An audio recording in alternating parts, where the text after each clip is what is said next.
everyone, and welcome to the Gorgeous Growth Podcast, where we discuss strategies to take your brand to the top. I'm your host, Oscar Guerrero, and today I'm joined by Marcella Ellis. Marcella studied at Howard University in the University of Maryland, where she picked up her degree in business management and marketing. And then after that, pursued her passion to become a cosmetologist and instructor. She's formerly the director of education at Roberts Institute of Hair Design and currently the owner of Marcella Ellis School of Cosmetic Arts. Marcella has been featured in numerous media publications such as Black Enterprise, Rolling Out Magazine, Beauty Times Magazine, and Black Hair Sophisticates, just to name a few. Marcella Ellis has partnered with many global brands such as Salon Centric, Cosmoprof, and Sally Beauty, launching the Marcella Ellis signature line of hair products.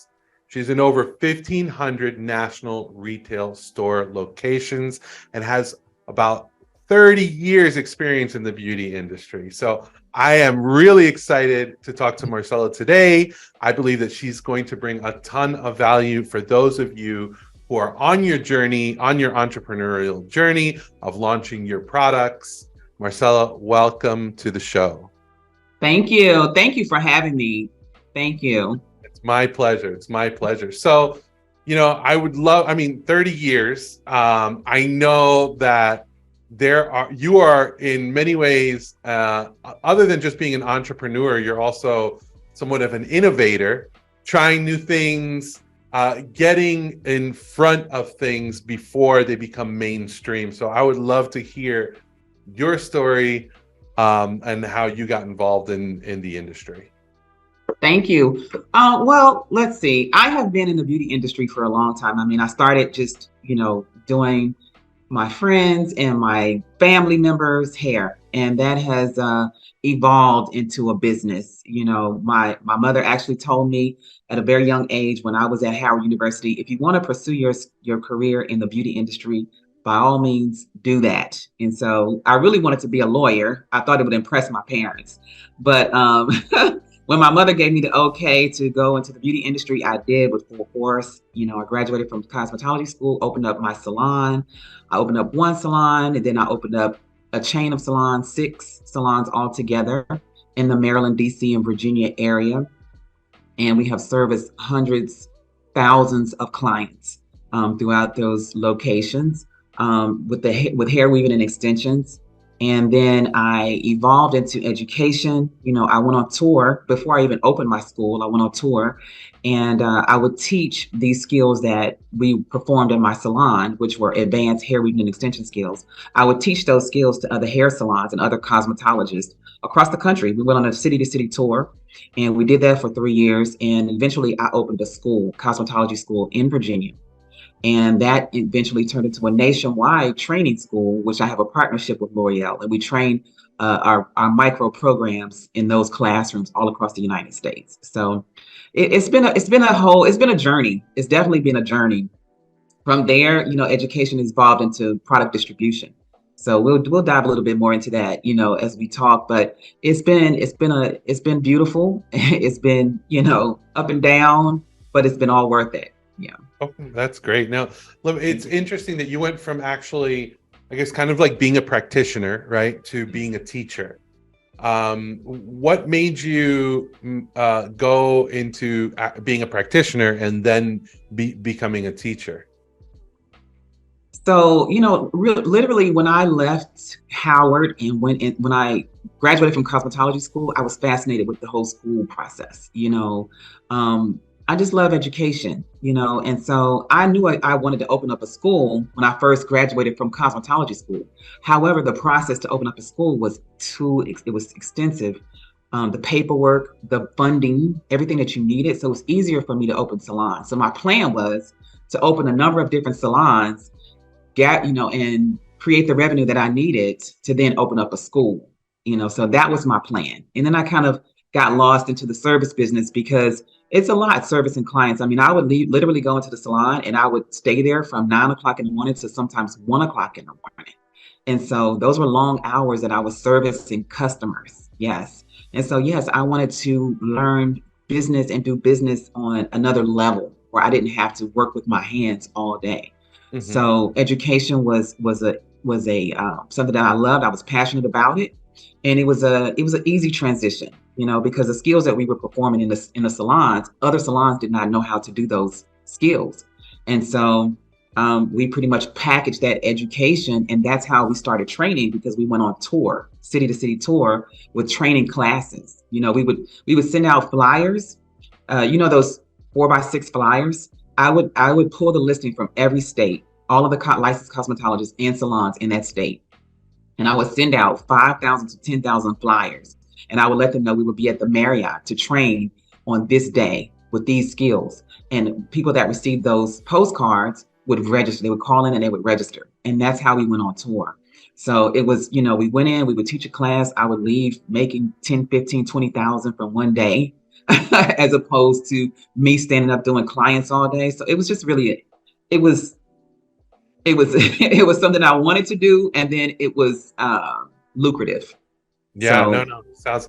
And then just from my own personal background and experience, like my wife is a cosmetologist. She's a stylist, yeah. and she's got her own business. And what the cost of starting up a service-based business is not prohibitive at all, right? So I mean, it seems like it's a good place to start, but it's a Mhm. tough place to stay in, because if you're going to be on your feet for 12 to 16 hours a day every Yes. day, it's rough. It's rough. And there's a lot of brand owners that I speak to in the beauty industry that started off as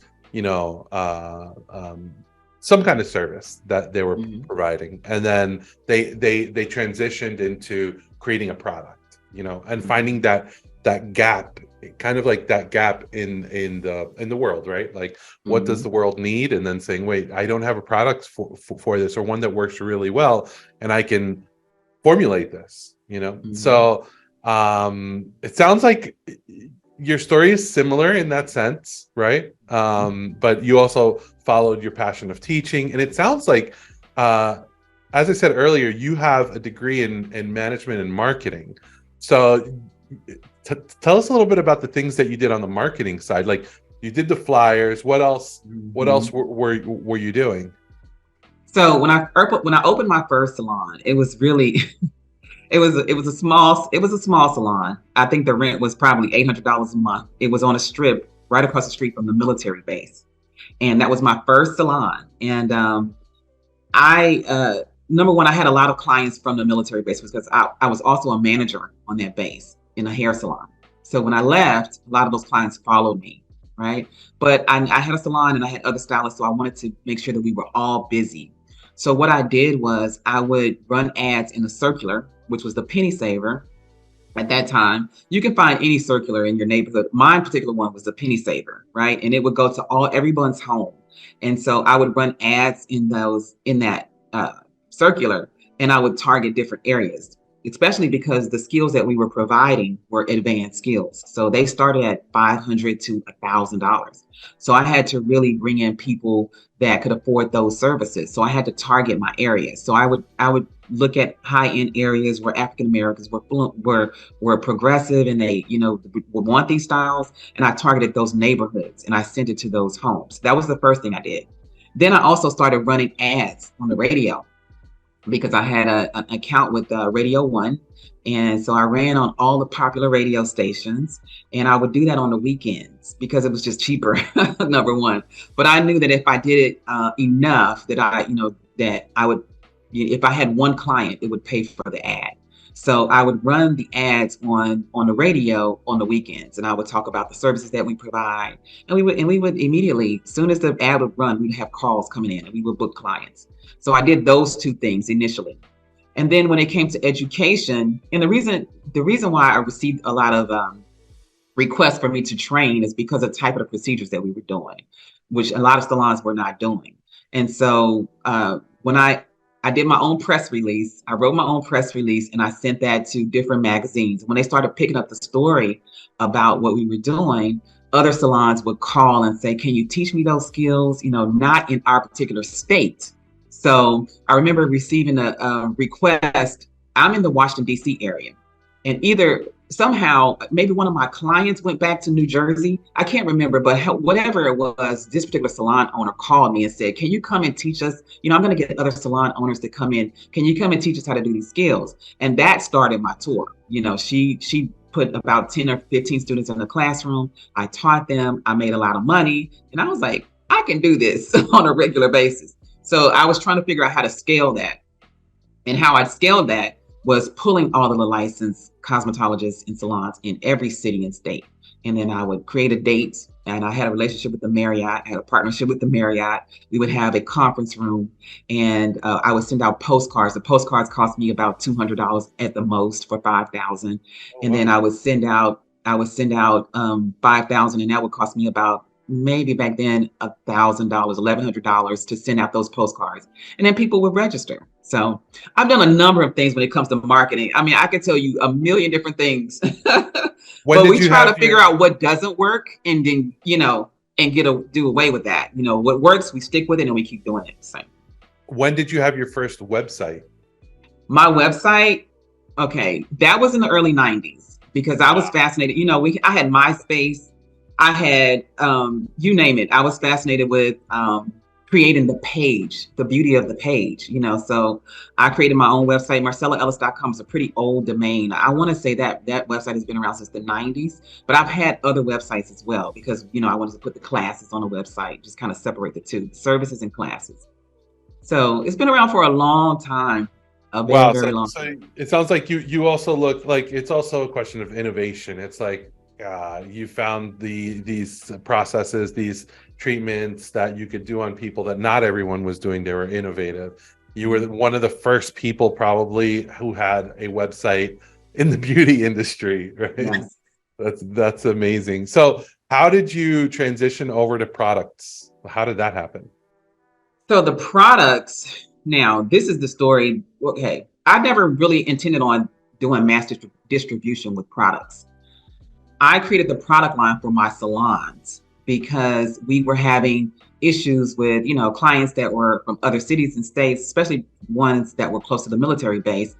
The water in our area was cited for as being hard water, right? And so our clients would come in. We were doing chemicals back then, and a lot of chemicals. And then so the chemicals plus the hard water was causing a lot of breakage and damage on our clients. And so I had to come up with, and there wasn't a product line that I felt had all the natural ingredients and nutrients that were going to be deposited into the cuticle. So what I did was I started mixing solutions for our shampoo bowl area, our back bar.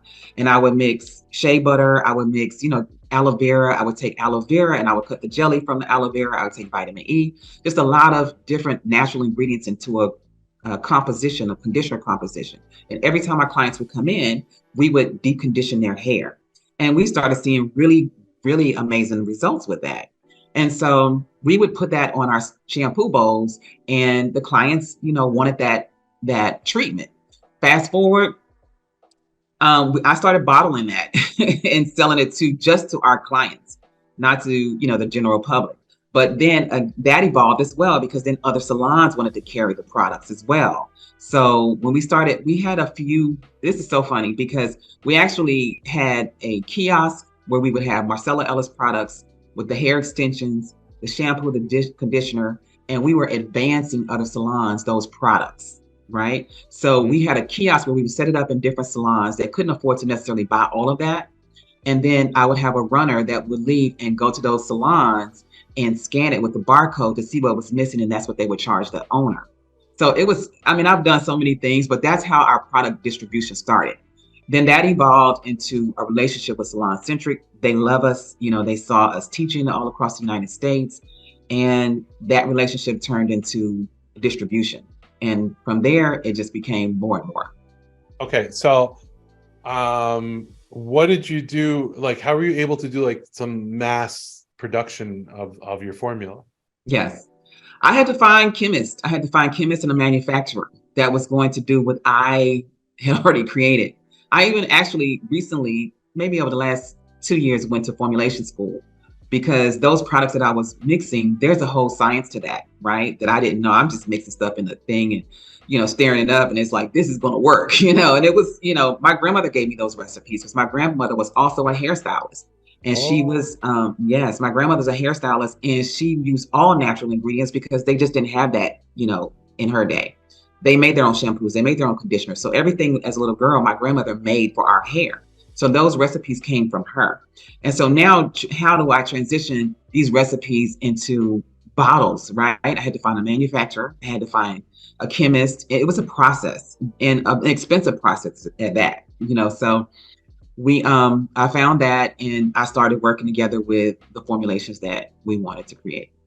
did you, in order to get your product on to the store shelves, was it like just creating a relationship with the buyer from like Salon Centric, or was it attending trade shows, or was it just part of like because you had a separate relationship with them? How did that happen? Well, our initial relationship, I pretty much harassed them. I sent emails and emails in reference to, I wasn't even talking about product distribution. I was talking about our training, because I Mm, wanted our training. I wanted to stop booking hotels, and I wanted a solid, nationwide training classroom for our classes. So that's how it started. They saw us, they loved what we were doing. After I sent them a number of emails, they responded. They wanted our classes in their stores, which would bring in other customers, and that's how the relationship began. We offered them something, um, and then, you know, after that, they wanted to launch the Marcella Ellis product. Now, every other contract that we had to hire a broker. Our broker is the person that is responsible for getting us into other stores and okay. locations. Yeah. Okay. So it's a mix there between the relationships that you developed yourself through the Hmm. education and working with a broker. And um it sounds like you wouldn't take no for an answer, No, right? no, I definitely, I mean, listen, I had, even to this day, I mean, I email some of the top people in some of the, most prestigious corporations, and I harass them until they send me something back and like, listen, we're not interested. They're going to answer one way or the other. We're not Okay. interested, or we may be interested, So yeah, I'm very persistent. Very. That's good. I mean, it's good for other people out there who are launching their brands or, working on their brands to know that it's not just sending one email. It's, Mhm. try and try and try and try and try until you can break through Yeah. somewhere, right? And you have to believe in what you're doing, because, if someone wouldn't respond to me, I'm not going to say I would get upset. Maybe I would a little, because I'm like, we have something that's so amazing for you. You really got to hear this. Now, I would want them to hear it. And then if they say no, then, maybe it's not a right fit. Maybe it's just not the right time, and whatever the case is. But at least hear me out. So I was very persistent with that, because I really believed in everything that we have to offer. So you Believe have in to your really product. believe in it. Yeah. Yeah, to sell Okay. it. So what about direct to consumer? I see on your website you have products there, but is that something that you advertise a lot for, or not? Um, so our orders started coming in larger than our direct to consumer, right? So, our first order was over $500,000, so that was a lot of money for us. We focus really on nurturing our relationships first. And our consumers, we try, because that, distribution is a money game. You have to have money in order to run this business, because Mm, when you advance someone $500,000 worth of product, guess what? You have to buy that product first, and then you have to advance. You have to distribute that to that particular vendor, and then wait a net 30 or a net 60 for your payment. So it's capital intense. So I focus on nurturing our relationships first, and then our customers. If we don't have the product in inventory, which I try to make sure that our vendors are taken care of first, we send them to the vendors. That is number one. We want to keep sending them to the vendors, because we want to encourage that relationship with the consumer and the vendor, because they buy more from us. You know what I mean? They keep us yeah. afloat. So yes, we do sell direct to consumer, but I control that. Like, for instance, our Amazon. For some odd reason, I'm getting so many Amazon orders, and we don't even have Amazon. And I have to control that, because I don't want to sell on Amazon right now. I'm not really trying to sell direct to consumer just yet. Mm, So until we get to, we're still in a very infant phase with our distribution. The distribution part of the business is only 2 years old. Okay. So we're still trying to manage, you know. Yeah. I think that that's a great that's a great strategy. Like you don't want to put yourself in a position that can't be managed, or Yes. definitely, definitely, Hmm. Hmm. definitely. And what about your consumers? Do your consumers ask for that to be online mostly, or are they shopping mostly at the store? That's where you find them. A lot of we do have, like I said, we have daily orders that come in every day. And whenever we're out of a particular item, I try to link that item to our vendor. So for instance, if you go to our website and you put in the Super Moisture collection, it should link you directly to Sally, to their website so that you can Okay. purchase them, because we don't have that inventory in stock. We only have inventory for Sally in stock. Oh, So we send them there. And so the more our consumers keep ordering from them, the better our relationship is with Sally. So they order more. So, and they order in volume, not one, not two, one a day or two a day. They order in volume. So it helps us. It helps yeah, with no, our no, sales. that makes complete sense. Now, Yeah. let me ask you this. 30 years in the business. Obviously, you've done a lot in the beauty Mhm. industry. Um, what would be like the main piece of advice to someone that is working on their product, trying to get their product out there, probably trying to get their product, because right now, because the cost per acquisition on the direct to consumer side is so high, there's a lot of people. The big buzz right now is to take a multi-channel approach, be on store shelves and be online, right? Like try to be everywhere. And a lot of brands today have started off online, but now they don't know the wholesale game. Like they don't know how to get their products out there.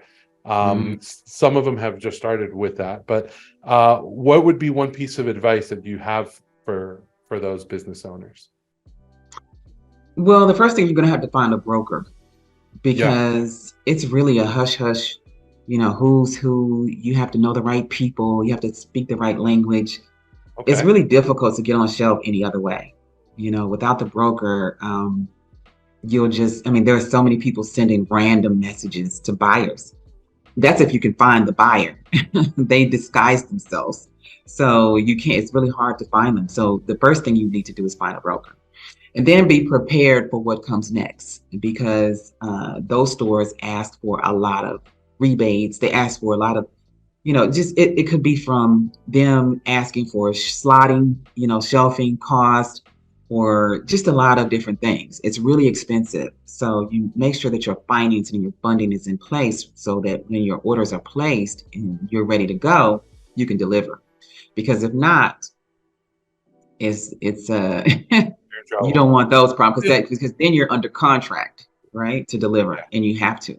Yeah. There's so many. This is exactly the same advice, and it's just wisdom here. Like there's so Yeah. many people out there who are they want to be on the store shelf. Like a lot of people, oh, I want to be in Sephora. I want to be in Sephora. And then I spoke to one brand owner who purposely is trying not to get on Sephora right now Oh, because wow. he's like, when I get there, I don't want to mess that up. I want to be able to provide, the supply that they need. I mean, if you mess that up, then you kind of just hung yourself and that's it, right? So Yeah, ready it's a for it. challenge. It's Yeah. definitely a challenge. You got to be ready. You And definitely it's do. like you said earlier, like it takes money and you have to make sure that you have the financing in order to do that. And I'm gonna tell you something. It's very difficult to get loans and lines of credit to that capacity, because they're gonna look at your past history. So if you have a new store, you have a new store account for, let's just say, $1 million, and you don't have any history of making that, you're not gonna get the loan. So, and they don't care about purchase orders. So you may have a purchase order for $1 million, but if you don't have a track history of doing those type of orders, they're not going to give you a loan. So now you have Right. to rely. See, the fortunate thing about me is I come from a long line of entrepreneurs, and my parents are millionaires. They actually own a construction company, and they have been able to finance a lot of my orders. Without them, I don't even know how I would have gotten this far, other than me having investors. So I would have to have lined up investors first, because without that, it's difficult to get bank loans against a Mhm. purchase order. And is So that something that you would be open to now? Oh yeah, we are. Look, Yeah. there's no way that you can run this business and scale without investors. Absolutely Yeah, not. it takes so much capital that It you takes need. a lot of capital. And VCs, there are VCs that venture capitalists that are actually uh, that invest in companies like my CPG companies. Oh So yeah. yeah, so that's what they're for. Basically, that is Yeah. your bank. So you have to convince them that this is what they should invest in, so that the capital keeps coming in. Because every time I get a new account, like for instance, we're going to be launching in Target and Walmart with our consumer line, um, I'm going to need that money prior to us even putting the bottles on shelf. So Mhm. you have to have a VC that's going to back you with those type of moves. So we have had on the show, we've had um, people who are on the financial side of this. Hmm. So I think that it'd be great for why don't you share with us if anybody would like to get in touch with you, and maybe even learn a little bit more about what's new and exciting with Marcella Ellis. What would be the best way to do that? Oh yes, especially investors. Email me, call me. No, our so my email address, or our company email address is gosh, I just drew a blank. Admin, ADMIN at marcellaellis.com. So that's ADMIN at MARCELLAELLIS.com. And then our company phone is 877-219-2229. And that's for classes, for product distribution, for anything that we are doing. You can contact us either through that email or that phone number. That's great. Yeah, Marcella, thank you so much for your time. Thank you absolutely. so much for the advice and the information. I Yes. wish you the best Thank and you. stay in touch. Have a great Thank one. Thank you. you. Bye bye. Bye-bye.